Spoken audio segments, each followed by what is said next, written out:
Hello, আসসালামু আলাইকুম viewers. আশা করি সবাই ভালো আছেন। আজকে আমি এমএস ওয়ার্ডের আরো কিছু বেসিক সম্পর্কে আপনাদের ধারণা দিব। তো কথা না বাড়িয়ে আমি চলে যাই ভিডিওতে। তো ফার্স্টে এমএস ওয়ার্ডে আমি চলে গেলাম। দেন গাইস আমি একটি লেখা কপি করে নিয়েছিলাম, সেটি পেস্ট করে দিলাম। আম, তো গাইস এই লেখাটি আমি যেখান থেকে কপি করেছি তার ব্যাকগ্রাউন্ড ব্ল্যাক ছিল, এই জন্য এখানে ব্ল্যাক হয়ে আছে। তো গাইস এই লেখাটি আমি এখন তো লেখাটি আমি কেটে দিই। আমি আপনাদের অন্য একটি লেখা এনে দেখাচ্ছি। আহ, তো গাইজ হয়ে গেছে।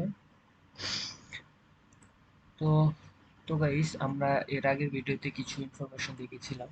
আজকে আমরা আরো কিছু ইনফরমেশন দেখব। সেটি হচ্ছে গাইস, যেমন ধরেন আমি এই বাংলাদেশ লেখাটা শুধুমাত্র এই বাংলাদেশ লেখাটা একটু কালার করতে চাই।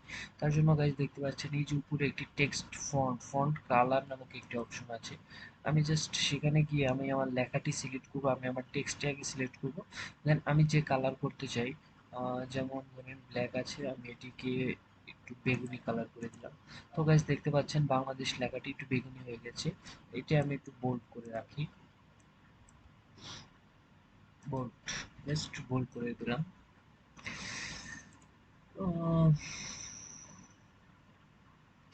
দেন গাইস আমরা দেখতে পাচ্ছি আমাদের এই লেখাটির সাইডগুলো মার্জিন ঠিক নেই। একটি একটি উপরে আছে, একটি নিচের দিকে আছে, অর্থাৎ এই লেখাটির মার্জিন ঠিক নেই। তো এটিকে ঠিক করার জন্য গাইস আমাদের যে কাজটি করতে হবে, ফার্স্ট অল সিলেক্ট করে নিতে হবে।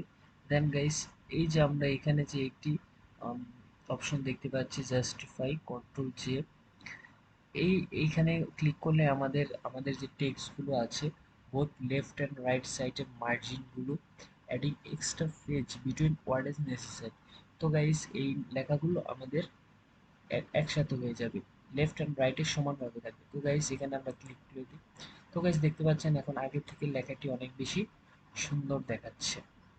তো গাইস আপনারা চাইলে এইখানে ফন্ট ইউজ করতে পারেন। আপনাদের লেফটে চলে যাবে, দেন এটি মিডিলে চলে যাবে, আপনাদের লেখাগুলো মিডিলে থাকবে। দেন এটি থাকবে একদম রাইট কর্নার থেকে। দেন আমার কাছে এটি সব থেকে বেশি ভালো লাগে। তো গাইস আপনি চাইলে আপনার অল লেখার কালারগুলো চেঞ্জ করে নিতে পারেন। তার জন্য আপনাকে অল সিলেক্ট করে নিয়ে এই ফন্ট কালারে গিয়ে আপনি জাস্ট ফন্ট কালারটি চেঞ্জ করে দিবেন। তো গাইস দেখতে পাচ্ছেন কালারটি চেঞ্জ হয়ে গেছে। এখান থেকে আমি অন্য আরো কালার করে দিতে পারি, রেড কালার করে দিলাম। এবার গাইস ফন্টের কালার চেঞ্জ করতে পারেন আপনি খুব সহজেই। দেন গাইস এখানে আপনি আর যে কাজটি করতে পারেন, ধরেন আপনার এখানে বাংলাদেশ সম্পর্কে কিছু তথ্য দিতে চান। তার জন্য আমরা অনেকে হ্যাশট্যাগ ইউজ করি। তো তার জন্য গাইস এখানে আপনাদের যে অপশনটি আছে, আপনারা এই যে এখানে গিয়ে আপনারা বাটনস বুলেটসে গিয়ে বুলেটসে চাপ দিবেন। দেন আপনাদের যে বুলেটসটি ভালো লাগে, যেমন ধরেন আমি এটি নিলাম। আম, এখানে আমি লিখবো Dhaka is the capital of, Dhaka is the capital of Bangladesh. Then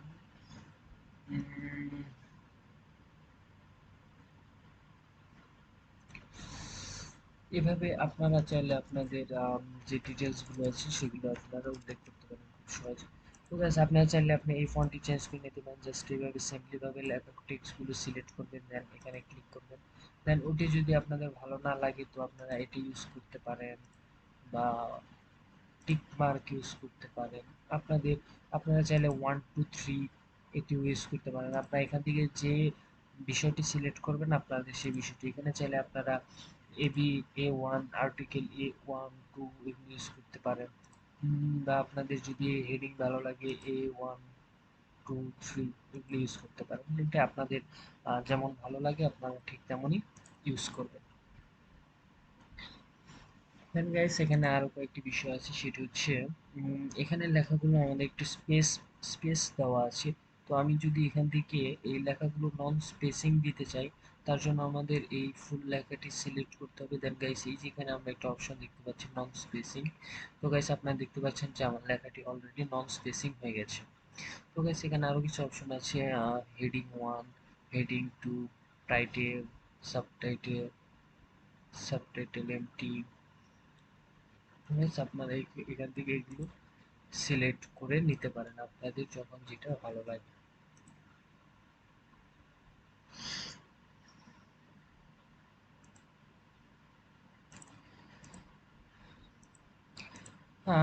then guys এখানে একটি বিষয় আছে, সেটি হচ্ছে বর্ডার। আপনি যদি কোনো লেখাকে বর্ডার করতে চান, তার জন্য ধরেন আমি বাংলাদেশ লেখাটি একটু বর্ডার করতে চাই। তার জন্য এখানে আপনারা এই যে এখানে একটা অপশন দেখতে পাচ্ছেন যে বাটন বর্ডার, এখানে ক্লিক করবেন। দেন আমি এখান থেকে অল বর্ডার করে দিলাম। তো গাইস দেখতে পাচ্ছেন বাংলাদেশ লেখাটি একটি বর্ডারের ভিতরে আছে বর্তমানে। আমি একটি কালারটি একটু চেঞ্জ করে দিই। তো গাইস দেখতে পাচ্ছেন বাংলাদেশ লেখাটি একটি বর্ডারের ভিতরে আছে। তো আপনি চাইলে আপনার লেখাটি এভাবে কোনো একটি বর্ডারের ভিতর রেখে দিতে পারেন। তো গাইস এভাবে আপনি আপনার লেখাগুলো খুব সুন্দরভাবে সাজাতে পারেন। আশা করি আমার ভিডিওটি আপনাদের ভালো লেগেছে। আমার পরবর্তী ভিডিও দেখার জন্য অনুরোধ রইল। পরবর্তী ভিডিওতে আমি আরো অনেক বেসিক সম্পর্কে আপনাদের ধারণা দিব। তো ধন্যবাদ গাইস আমার ভিডিওটি এতক্ষণ দেখার জন্য। ভালো লাগলে অবশ্যই একটি লাইক এবং সাবস্ক্রাইব করে দিবেন। ধন্যবাদ সবাইকে। আসসালামু আলাইকুম।